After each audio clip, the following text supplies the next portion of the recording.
पूरे 5 साल अगर कहीं भी बहुजन समाज के लोगों पर अत्याचार होता है तो वो दिन नहीं देखते, रात नहीं देखते, समस्या नहीं देखते। अगर गैर बराबरी दूर करने का प्रयास किया गया तो गैर बराबरी भेदभाव तो दूर हो जाएगा। बहुजन समाज के आंदोलन को समझने वाले लोग एमपी एमएलए बनेंगे, सदन में जाएंगे, विधानसभा में जाएंगे, लोकसभा में जाएंगे और वहां जाके अपनी जमात के हितों के लिए लड़ेंगे। क्योंकि अगर पैसे वाले गरीबों के बारे में सोचते तो मैं पूरे विश्वास से कहता हूं कि कोई भी आदमी देश में गरीब नहीं रहता। तो उत्तर प्रदेश परिवर्तन मांग रहा है। उत्तर प्रदेश की कुर्सी पे आपका भाई, आपका बेटा, आपका लाभ बैठेगा। जो बहुजन समाज के लोग पुलिस सेवा में है वो हमेशा ये प्रयास करते हैं कि जो गरीब, परेशान, पीड़ित उनके पास आके उसको न्याय दिला दे। लेकिन सरकार में बैठे हुए लोग उनके हाथ पैर बांध देते हैं। हम पुलिस की ड्यूटी 8 घंटे करेंगे, हर हफ्ते में इनको एक छुट्टी देंगे। ठेकेदारी प्रथा खत्म करके सबका नियमित किया जाएगा, सरकारी नौकरी दी जाएगी। कि जो भारतीय जनता पार्टी की वर्तमान सरकार है इसकी पत्नी करने में फर्क देंगे। लेकिन जब हाथरस में हमारी बहन की जान जाती है तो इस निकलवी सरकार ने ना तो अब तक नौकरी दी, ना ही उनको घर दिया। ये इनकी कतरी करनी फर्क है, इसलिए मेरी लड़ाई है। अगले 5 साल में आपकी लाशें नहीं उठाना चाहता, इसलिए मैं बताना चाहता हूं, इसलिए मैं यहाँ कि असली चाबी कहाँ है, असली रास्ता कहाँ है, ये वो बताने का काम करते। क्योंकि शिक्षक समाज का दर्पण होता है। एक क्रांतिकारी के लिए जो अपने देश से प्यार करता है उसके लिए तो ये गहना होता है। उसके लिए हथकड़ी जो है ना वो तो गहना होती है, मुकदमे तो उसके लिए तमगे होते हैं। यहाँ मुस्लिम भाई बैठे हुए, मेरा वादा है कि मॉब लिंचिंग पे कानून बनाएंगे। आप हमें अवसर देके देखो, आपने तमाम लोगों को दिया। हम आपको मांगने वाला समाज नहीं बनाएंगे, हम आपको देने वाला समाज बनाएंगे। कि एक तरफ देश को बेचने वाले लोग और एक तरफ देश को बचाने वाले लोग।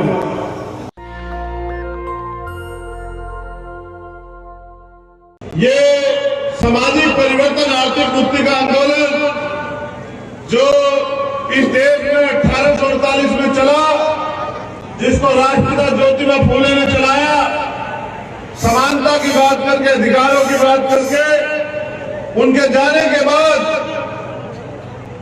उनके साथ रहते हुए इस आंदोलन को उस समय के महापुरुषों ने सींचा, जिसमें उनकी पत्नी के रूप में प्रथम शिक्षिका मां सावित्रीबाई फूले। और जब कोई भी इस आंदोलन को आगे बढ़ाने में मदद नहीं कर रहा था तो अपनी जमीन देने वाली मां फातिमा शेख और उनके भाई, जिन्होंने पहले 17 स्कूल बहुजन समाज के बच्चे और बच्चों को आगे बढ़ने के लिए, पढ़ने के लिए देने का काम किया। उनके जाने के बाद आरक्षण के जनक कुर्मी वंशज छत्रपति साहू जी महाराज ने इस आंदोलन को चलाया और उनके सहयोग से परम पूजनीय बाबा साहब अम्बेडकर ने भारतीय संविधान में हमें अधिकार देकर जानवरों के जीवन से इंसानों का जीवन जीने के लिए हमें अधिकार दिलाए।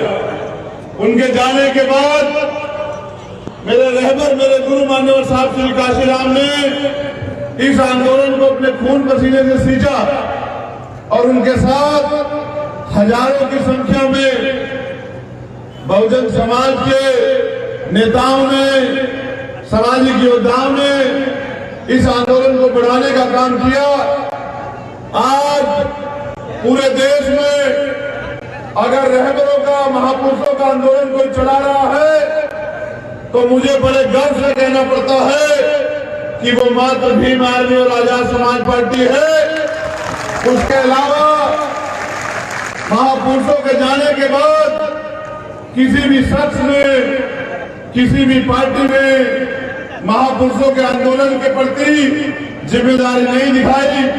मैं गौरवान्वित होता हूं कि एक तरफ तमाम तरह के पैसे वाले दल हैं, पावर वाले दल हैं, उनके पास विधायक एमपी भी हैं, और एक तरफ भीम आर्मी आजाद समाज पार्टी के नौजवान लोग, जिम्मेदार लोग, बहुजन मिशनरी, बहुजन सिपाही योद्धा हैं।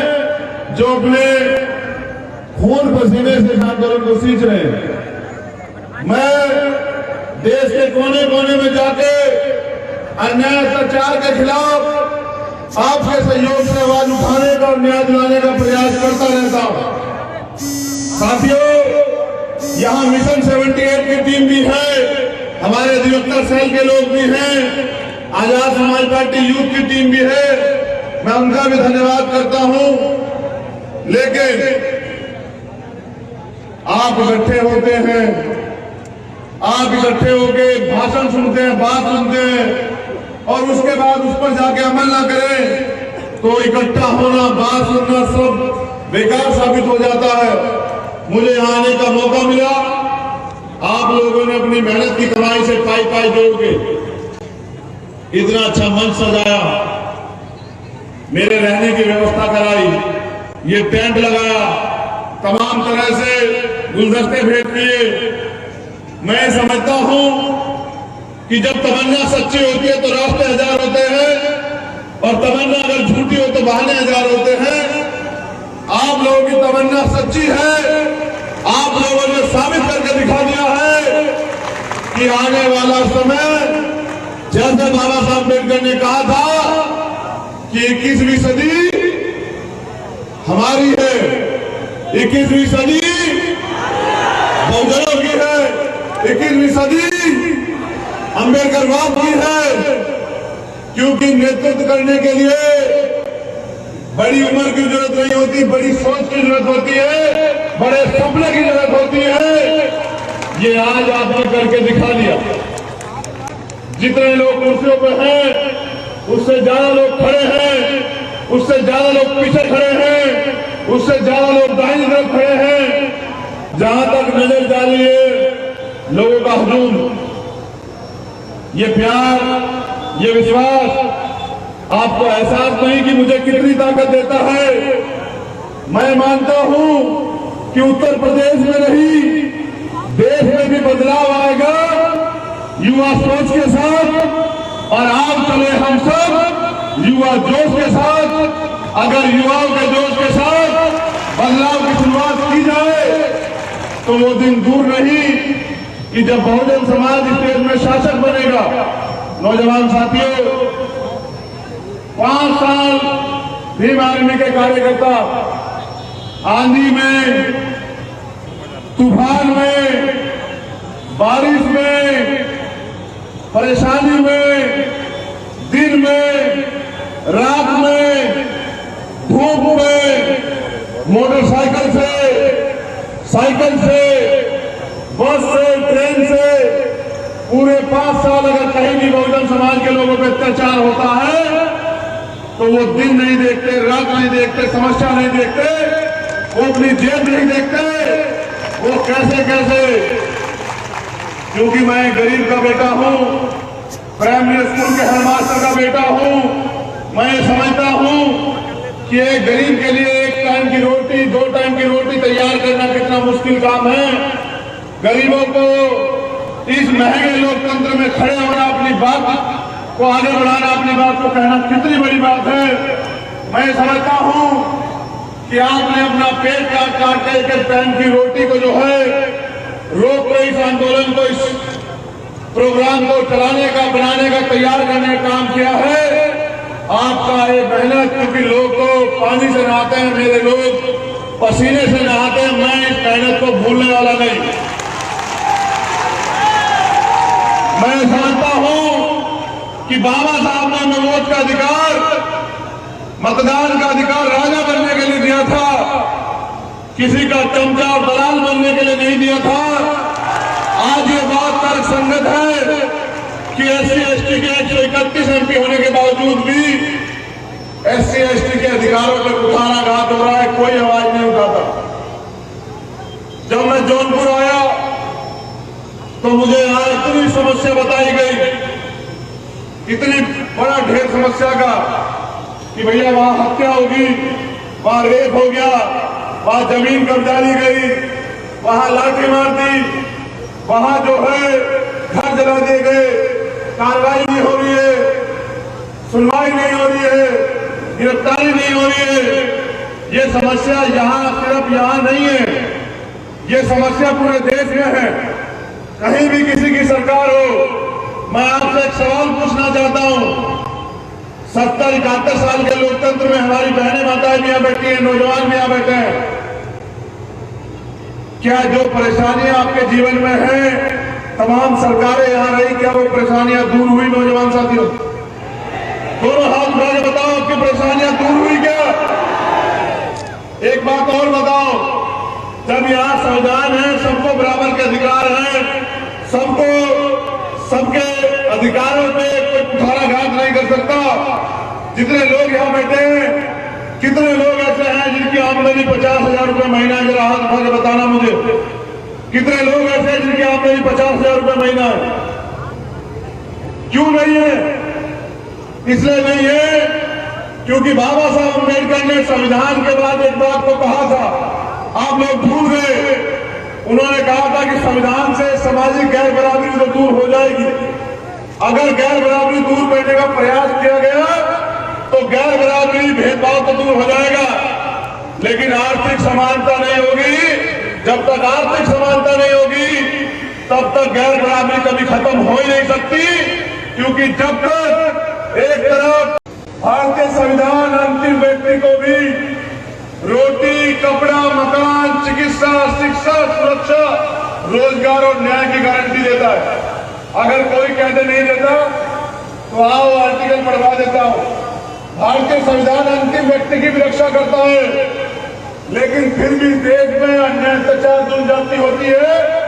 इसका कारण यह है, जो बाबा साहब अम्बेडकर हमें सचेत करके गए थे कि संविधान कितना भी अच्छा क्यों ना हो, जब तक उसको चलाने वाले हाथ अच्छे नहीं होंगे, उनकी नीयत अच्छी नहीं होगी, उनकी नीति अच्छी नहीं होगी, तो अंत संविधान क्या साबित होगा? बुरा।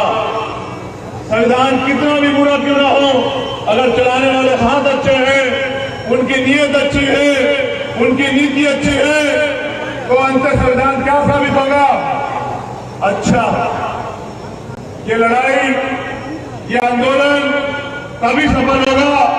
मेरे रहबर भी कहा करते थे कि जब इस आंदोलन से मिशनरी लोग, बहुजन समाज के आंदोलन को समझने वाले लोग एमपी-एमएलए बनेंगे, सदन में जाएंगे, विधानसभा में जाएंगे, लोकसभा में जाएंगे और वहां जाके अपनी जमात के हितों के लिए लड़ेंगे, तब जाके आंदोलन सफल होगा, तब जाके बहुजनों का राज आएगा।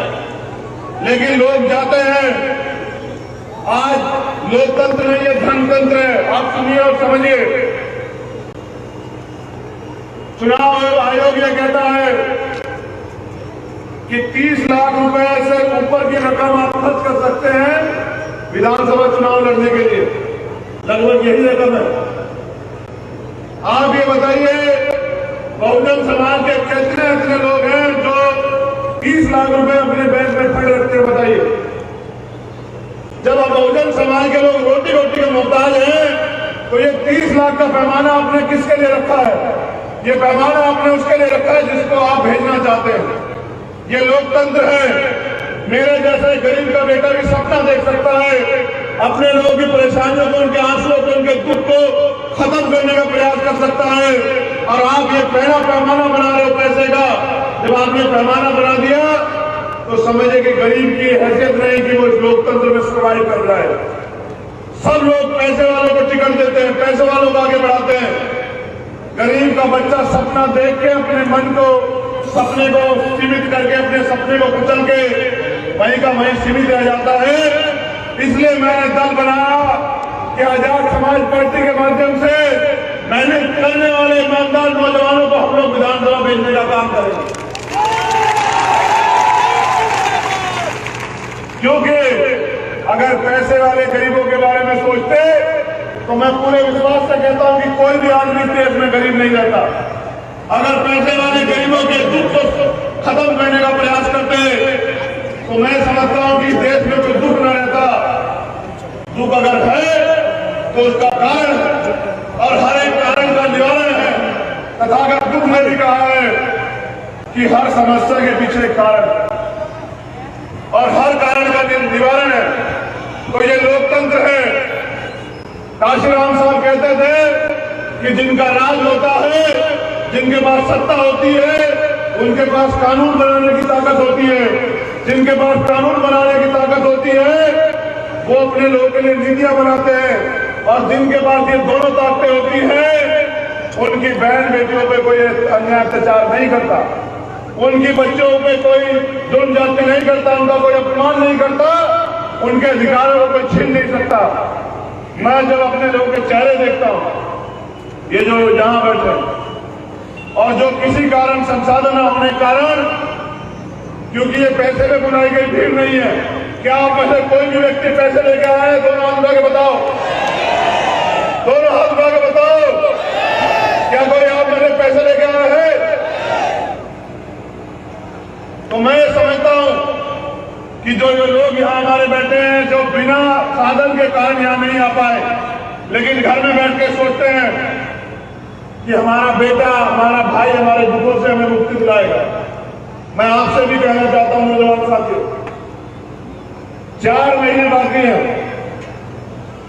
जितनी मेहनत आपने आज की है, अगर अगले 4 महीने की आपने गांव गांव जाके बहुजन समाज के लोगों में भाईचारा बनाने का काम किया, आपने गांव गांव में जाके बहुजन समाज के लोगों को जोड़ने का काम किया, आपने गांव गांव में जाके आजाद समाज पार्टी की नीति, नियत, उद्देश्य बताने का काम किया, आपने गांव गांव में जाके माताओं बहनों को राजनीतिक रूप से सचेत करने का काम किया। तो मैं विश्वास के साथ कहता हूं कि आपके मुकाबले कोई टिक नहीं पाएगा। अगर आपका बूथ सबसे मजबूत रहा तो उत्तर प्रदेश परिवर्तन मांग रहा है, उत्तर प्रदेश की कुर्सी पे आपका भाई, आपका बेटा, आपका लाभ बैठेगा। आप इस बात को याद रखें।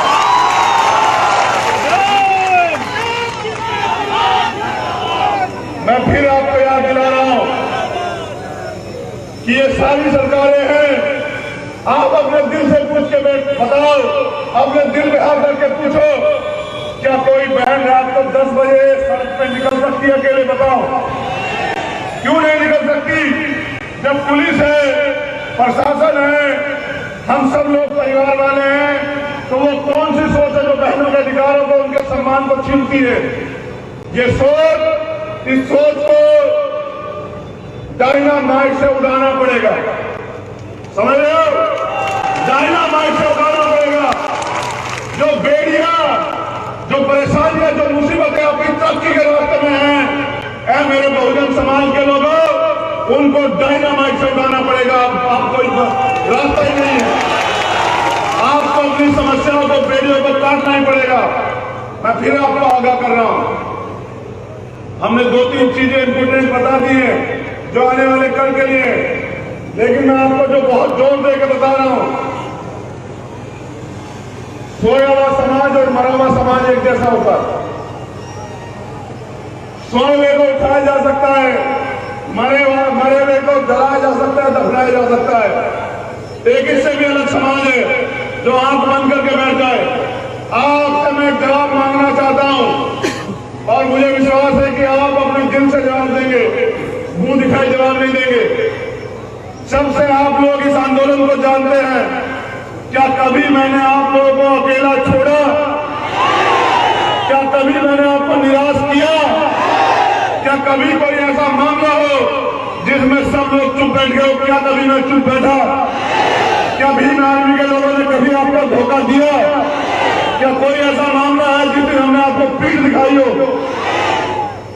अभी भाई लखमीर की हत्या हुई, आपने देखी होगी सिंगू बॉर्डर पे। सारे नेता चुप, क्योंकि उनका वोट न बिगड़ जाए। कोई बोलने को राजी नहीं है। लेकिन क्या आपका भाई वहां गया है नहीं गया? बताओ, क्या उस परिवार को विश्वास दिला के आया नहीं आया? देखो, सब लोगों के लिए आप वोटर, चुनाव का समय आएगा, आपके पैर दबाएंगे, आपके पैर भी धोएंगे। चुनाव के बाद 5 साल तक आपकी गली में दिखाई भी नहीं देंगे। फैसला आपको करना है। एक तरफ वो लोग हैं जो चुनाव के समय आएंगे, वोट मांगेंगे, आपकी बात करेंगे, ये कहेंगे कि आपके जात के नेता है, और एक तरफ भीम आर्मी के लोग आजाद समाज पार्टी के। जैसा मैंने बताया, कोई बहन ऐसी नहीं जो इस बात को नकार दे चाहे वो किसी भी समाज की बहनों की भीम आर्मी से ज्यादा सुरक्षा अगर कोई बहनों के सम्मान के लिए लड़ता हो तो कोई बहन इस बात को नकार नहीं सकती। ये आपकी ताकत है। अभी मैं होटल से आ रहा था, मेरे साथियों ने बताया कि कुछ दूसरे संगठन दल के लोग कह रहे हैं, वो आए हैं ये कहने कि हम विरोध करेंगे। मैंने इनको समझाया कि वो विरोध करने नहीं आए। इस सरकार में जो उनकी सरकार है कोई परेशानी रही होगी, उनको भी विश्वास है कि चंद्रशेखर आजाद हल कर सकता है, वो अपनी परेशानी बताना है। ये मुझसे कह रहे हैं कि वो पुलिस को बता दो। हमने कहा कि बिना सरकार के भी सरकार जैसा माहौल देती है बहुजन समाज को भीम आर्मी, तो जिसके पास ऐसा संगठन हो उसे किसी और की जरूरत क्या है। देखो आप लोगों की शिकायत ये रहती है कि पुलिस के लोग काम नहीं करते हैं। पहली बात तो मैं आपको दूर आपकी शिकायत कर देता हूं। पुलिस एक सरकारी संस्था है जो सरकार की होती है, जिसकी सरकार उसकी पुलिस, समझ रहे हो।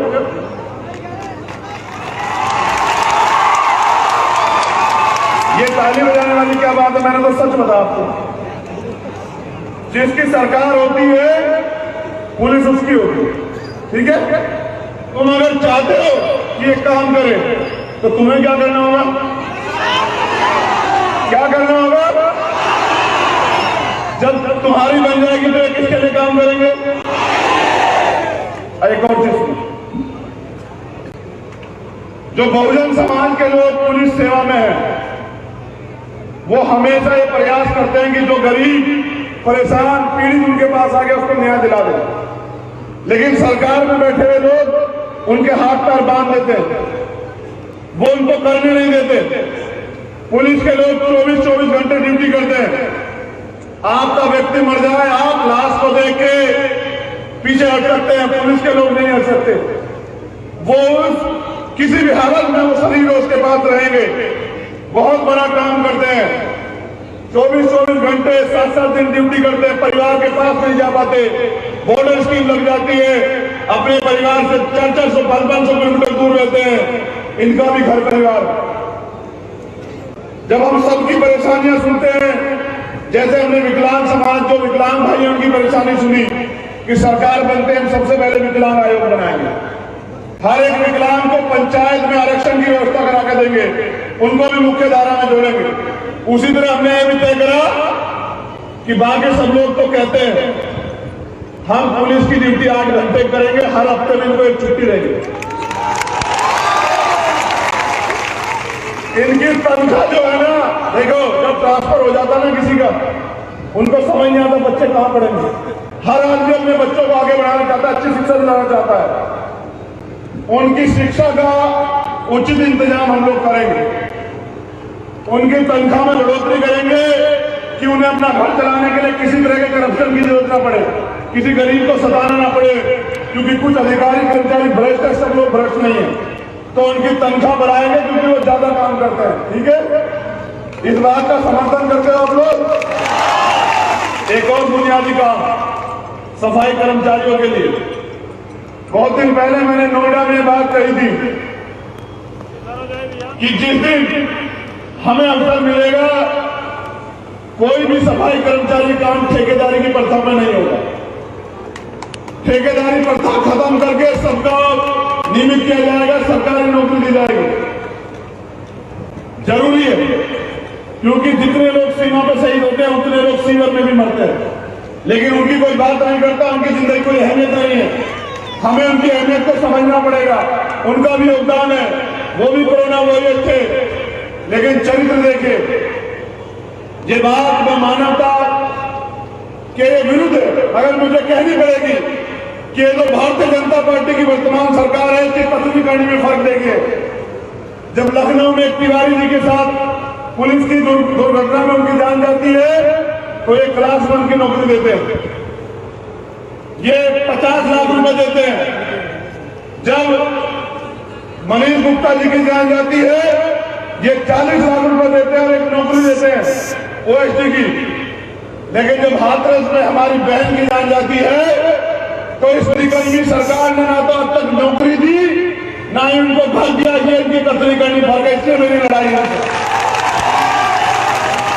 कल अपनी जान बचाने के लिए आगरा में अरुण वाल्मीकि की हत्या पुलिस के लोगों ने कर दी।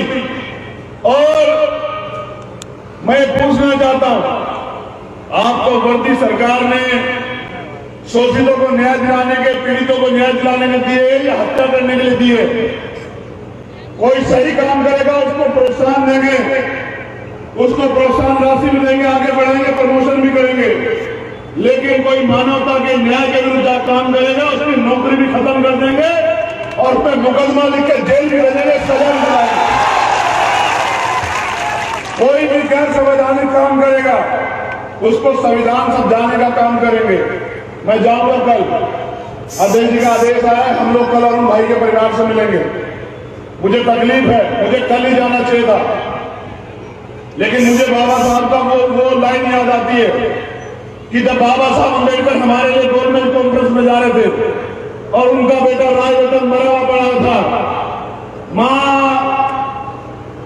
रमाबाई ने कहा कि बाबा साहब अम्बेडकर आप तो कहते थे कि राजरतन राज करेगा, ये तो राजरतन की जान चली गई।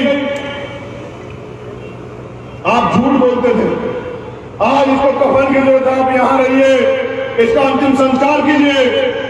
लेकिन मेरे रहबर ने कहा कि अगर आज एक बेटे की परवाह करूंगा तो करोड़ों की जान चल जाएगी, मुझे करोड़ों की चिंता है, इसलिए मैं गवर्नमेंट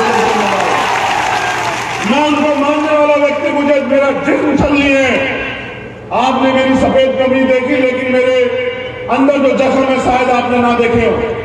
मुझे कल उस परिवार के साथ होना चाहिए था, लेकिन मुझे यह भी परवाह थी कि मेरे लोगों ने अपनी जेब काट के अपने खून पसीने से मेरे लिए वहां रैली आंदोलन की व्यवस्था की। अगर मैं नहीं गया तो उनके दिल को बहुत ठेस पहुंचेगी। ये कहने के लिए मैं यहां आया हूं कि मेरा जमीर गवारा नहीं करता कि मैं रैली करूं जब मेरे किसी भाई का कत्ल हो जाए, लेकिन मैं इन लाखों लोगों की जीवन की भी परवाह करता हूं कि अगर हम लोगों ने ताकत नहीं बनाई साथियों, तो अगले, क्योंकि काशीराम साहब कहते थे कि जो कौम अन्य अत्याचार खिलाफ आवाज नहीं उठाती वो लाशें उठाती।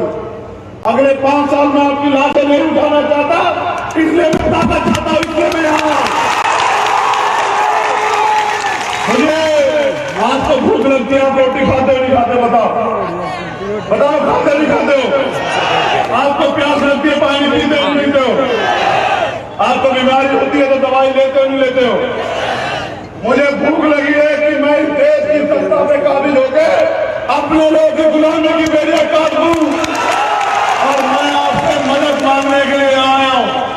मैं नहीं जानता कि मेरे आखिरी दिन कौन सा होगा, नहीं जानता, लेकिन मुझे पता है कि मैं कैसा स्वाभिमानी और लड़ाकू समाज तैयार करके जाऊंगा जो झुकेगा नहीं किसी भी कीमत पे, जो झुकने नहीं देगा।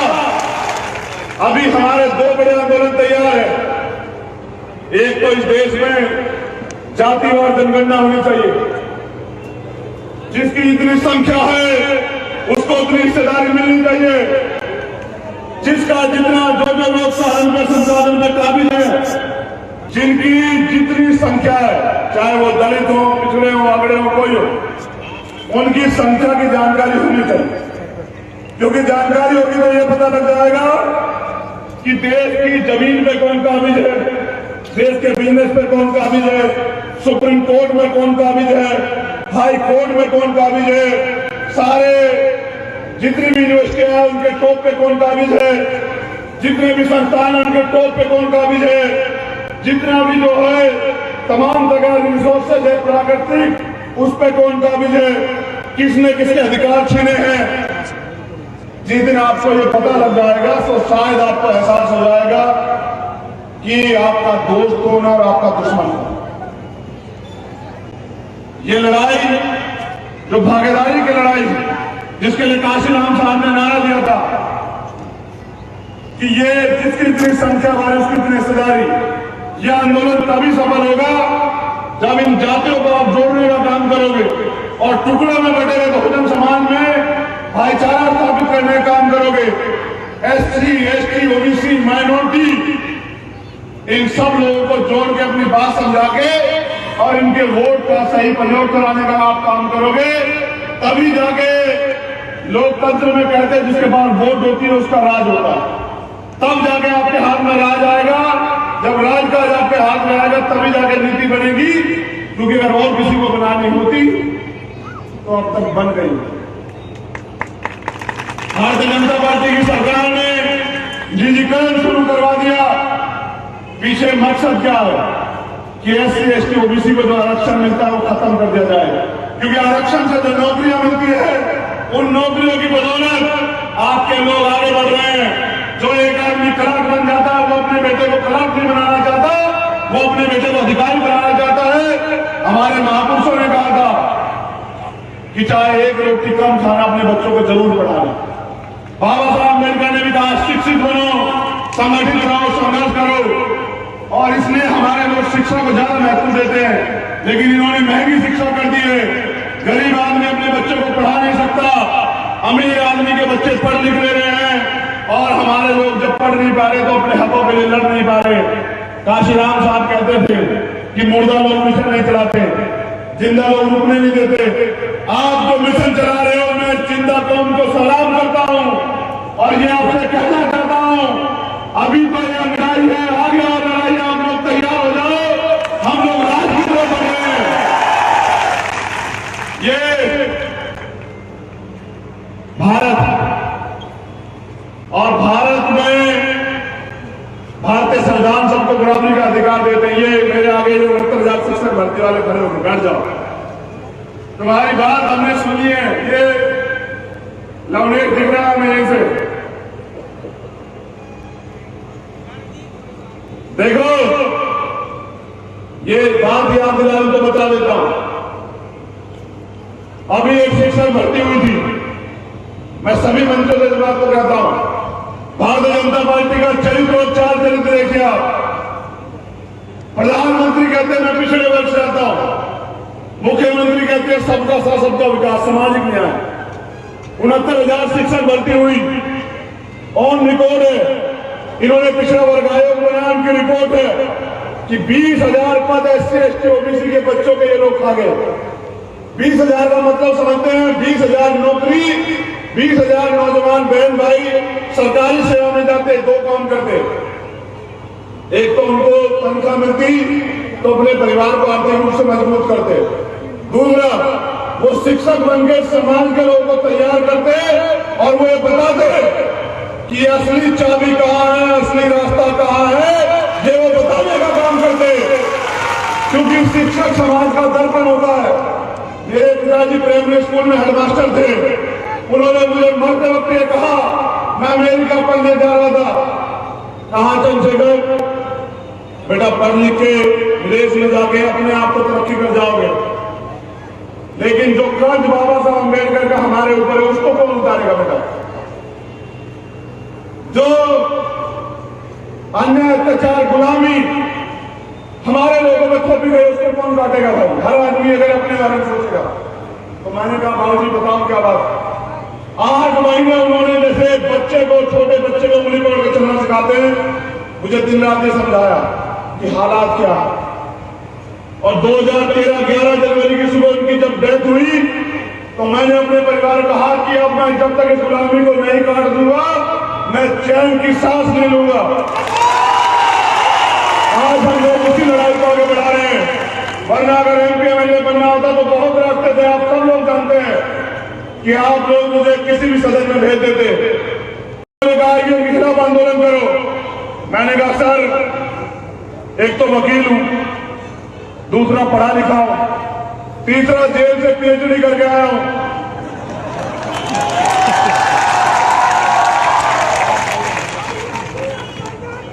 मैंने कहा देश की सबसे बड़ी जेल जिसको तिहाड़ कहते हैं 2 बार का कोर्स करके आया हूं।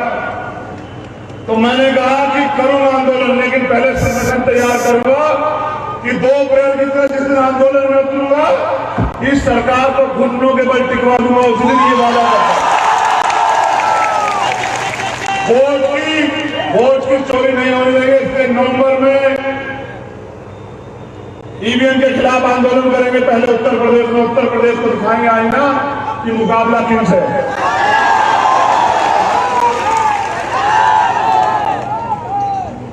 मुकाबला उनसे नहीं है जो सीबीआई से डर जाते हैं, ईडी से डर जाते हैं, इनकम टैक्स से डर जाते हैं। मैं गारंटी से कह रहा हूं, जितने यहां लाउड स्पीकर नहीं लगे उससे 4 गुना ज्यादा मुकदमे हैं मेरे पास।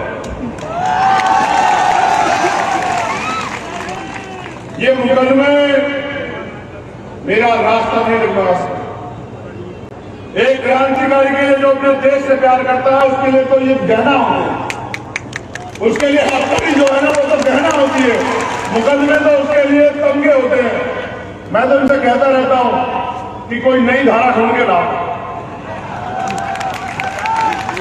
जिसमें आप अगर मुझे जेल में भी रखोगे तो मेरा एक खून उबाल लेगा, ये क्रांति करेगा बाहर भी, लेकिन कोई ऐसा मुकदमा ऐसी धारा बना के लगाओ कि आप पकड़ो और मेरा कत्ल कर दो। जिस तरह आप मेरे लोगों का इनकाउंटर करते हो, जैसे अभी किया उसका हरीश पासवान का बलिया में, ऐसे मेरा इनकाउंटर कर दो तो तुम्हारी जान बच जाए, वरना तैयारी करो, तुम्हारे नीचे से कुर्सी खींचने की तैयारी बहुजन समाज में करनी। यहाँ एलआईयू और प्रशासन उसके आईबी के लोग भी होंगे। हरीश पासवान को के पूरे कागज मेरे पास आ गए। हत्या की गई है उसकी, इसलिए हत्या की गई है कि एक गरीब का बेटा मेहनत करके काम करके आगे बढ़ रहा था। फिर कह रहा हूं, बदला नहीं लेना चाहता, बदलाव करना चाहता हूं, इसलिए कह रहा हूं कि जुर्म जाति बंद कर दो, बहुत हो गया। वरना सबकी जांच करा के पता लगा कि इतने लोग बाहर नहीं, जितने लोग जेल में अंदर चले गए। इसलिए समझा रहा हूं, समय बदलेगा। हमारे यहां तो कहते हैं कि बुराइयों के दिन बदल जाते हैं, यहां तो अच्छाइयां है। तुम अपना राज चाहते नहीं चाहते, दोनों हाथ उठा के बताओ। नहीं, दोनों हाथ उठाओ, अपना राज चाहते हो नहीं चाहते हो? एक बार हाथ नीचे करो। मेरे साथियों ने यहां आने के बाद कुछ जरूरी चीजें मुझे दिखती थी आपको इन पर बोलना। मैंने उनसे वादा किया कि जो भी मेरे पास आ जाएगा ये कहेगा कि मेरी ये समस्या है, उसको बोलना है, बोलना नहीं उसके लिए लड़ूंगा। हमने ये वादा किया पिछली रैली में मेरठ में, क्योंकि मेरठ क्रांति धरा है। मैंने ये वादा किया वहां से कि हम जिस दिन हमें अधिकार मिलेंगे आबादी के हिसाब से, इसकी आबादी उस हिसाब से आरक्षण व्यवस्था लागू करेंगे। हमने अपने पार्टी के संविधान में भी लिखा, दलितों को उनकी आबादी के हिसाब से, पिछड़ों को उनकी आबादी के हिसाब से, मुसलमान, सिख, जैन, बौद्ध, पारसी सबको आबादी के हिसाब से टिकट भी देंगे, संगठन में जगह भी देंगे। जिसकी इतनी संख्या भारी, उसकी इतनी हिस्सेदारी, इस मूवमेंट पे आंदोलन चलाएंगे, अपनी पार्टी के संविधान में लिख के दिया। इसलिए लिख के दिया कि लोग कहते कुछ और करते कुछ है, और हमारे बाबूजी ये कहा करते कि लिखतन के आगे बख्तन नहीं चलती। तो हमने अपनी पार्टी के संविधान में लिख के दिया है और वो हम करके रहेंगे। कुछ जिम्मेदार हमसे मांग की गई है, हम विश्वास के साथ कहते हैं हम 2 चीजों के पाबंद, एक को समय के और एक जबान के। आप जानते हैं जहां जबान थी वहां पहुंचे, चाहे वो लखीमपुर खीरी हो, जहां कोई नहीं जा पा रहा था। 7 घंटे मोटरसाइकिल चला के पहुंचे नहीं पहुंचे बताओ? अभी जहां कोई नहीं पहुंच पा रहा था भाई लखवीर के घर, वहां भी पहुंचे। जमा मस्जिद पे जा तमाम दिल्ली की पुलिस लगी हुई थी, स्पेशल सेल, साइबर सब लगे हुए थे, वहां भी पहुंचे। रविदास मंदिर के आंदोलन में भी पहुंचे, हाथरस भी पहुंचे, तारा सिस्टम लगा था उत्तर प्रदेश का, वहां भी पहुंचे। इसलिए पहुंचे क्योंकि तमन्ना सच्ची और दिल में आग, वो आग जो सोने नहीं देती, वो आग जो एहसास कराती कि उस आदमी को माला नहीं पहननी चाहिए। मैं माला नहीं पहनता। मैंने कल यहां के लोगों से माफी मांगी थी, क्योंकि मैंने खुद से वादा किया कि जब तक मैं अपने लोगों के आंसू नहीं पूछ लेता मैं माला नहीं पहनूंगा।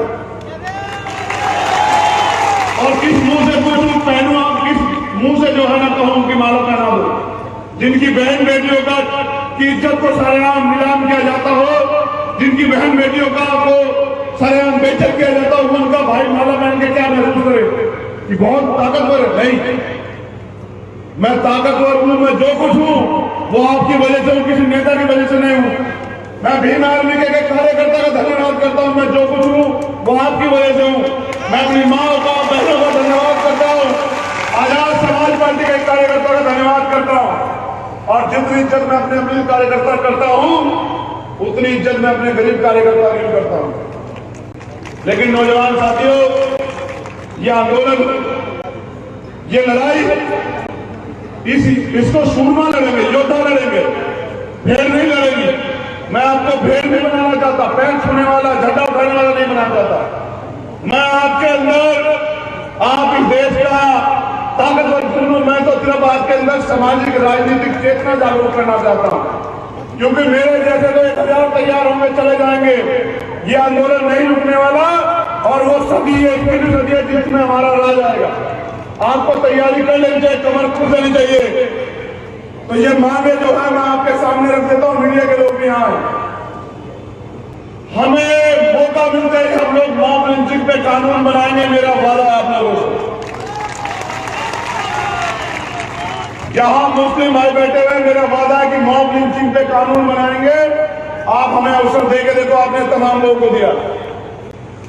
धार्मिक स्थलों पे सीसीटीवी कैमरे रहेंगे, क्योंकि धार्मिक स्थलों को टारगेट करके, विवाद करा के, भाईचारा तोड़ के कुछ लोग अपनी सियासी रोटियां सेकते हैं। जो दंगा करेगा उसका ऐसा इलाज करेंगे, उसकी 7 पीढ़ियां भी कभी दंगे के बारे में नहीं सुनती, क्योंकि हम जानते हैं दंगा कभी होता नहीं, दंगा कराया जाता है। और दंगे में कोई नेता नहीं मरता, गरीब आवाम मरती है। हर एक आदमी की जान कीमती है, जितनी नेता कीमती है उतनी एक आखिरी व्यक्ति की जान कीमती है। हम मानव मूल्यों को समझते हैं। एक और उत्तर प्रदेश में चुनाव माहौल बनाने के लिए जिहाद के नाम का कानून लाया गया। उस कानून को भी सरकार आने पे हम लोग रद्द करने का काम करेंगे, मेरा आपसे वादा। एक पेड़ बन गया है, जी भर के हेट स्पीच देते हैं, ये करो, गाली दो, गोली मारो, ये करो, वो करो।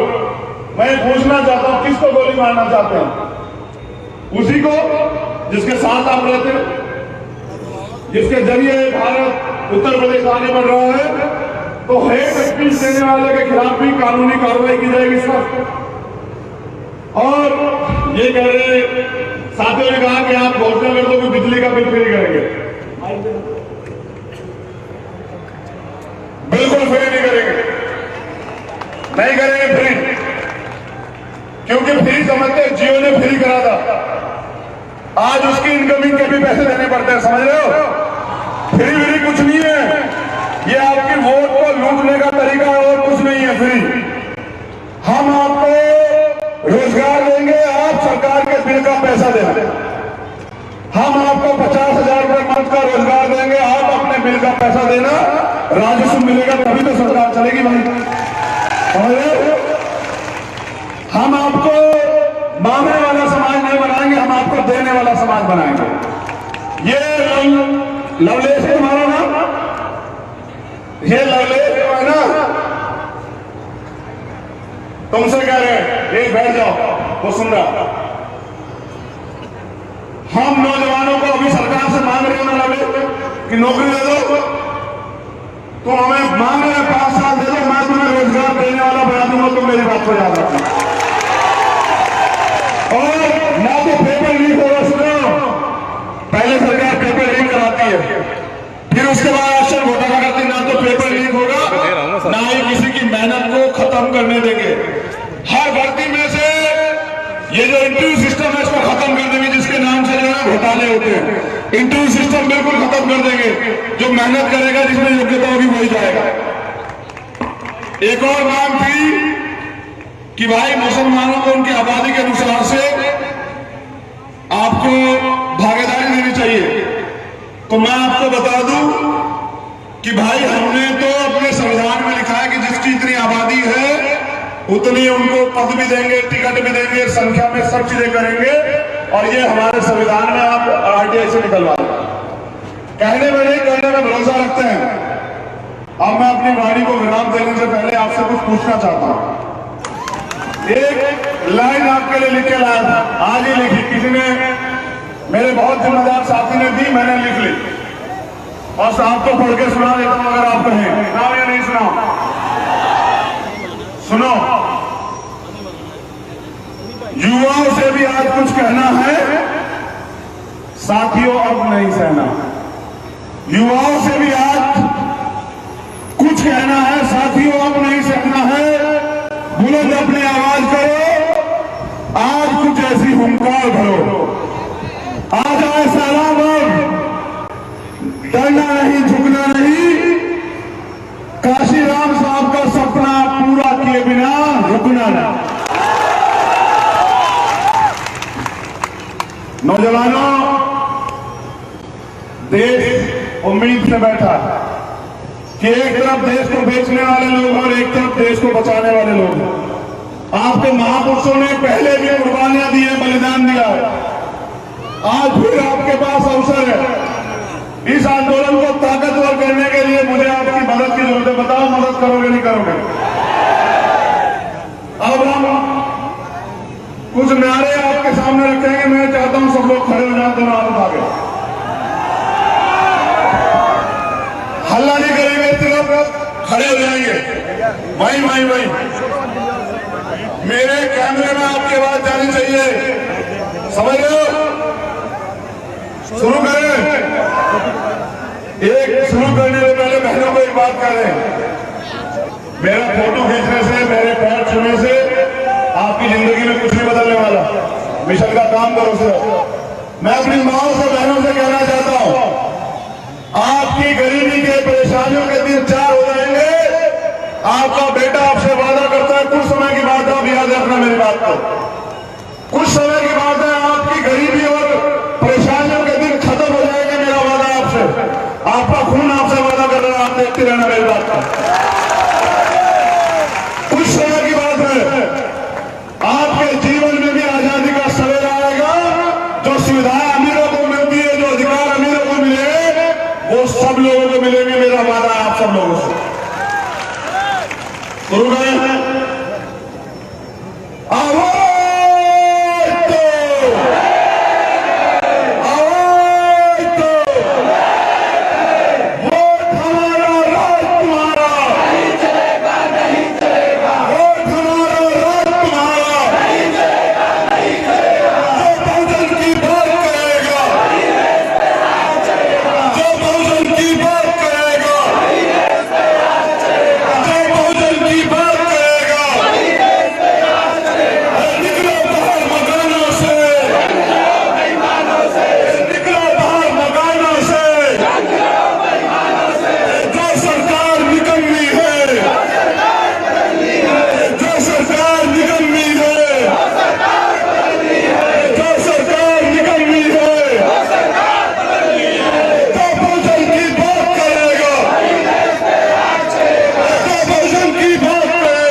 नेशनल दस्तक की आपसे गुजारिश है कि अगर इसको बचाना चाहते हैं तो नेशनल दस्तक को सब्सक्राइब करने के लिए रेड कलर के सब्सक्राइब बटन को दबाएं, फिर बेल आइकन की घंटी दबाएं। नेशनल दस्तक को बचाने के लिए बहुत जरूरी है कि हर खबर को शेयर करें, लाइक करें, कमेंट जरूर करें।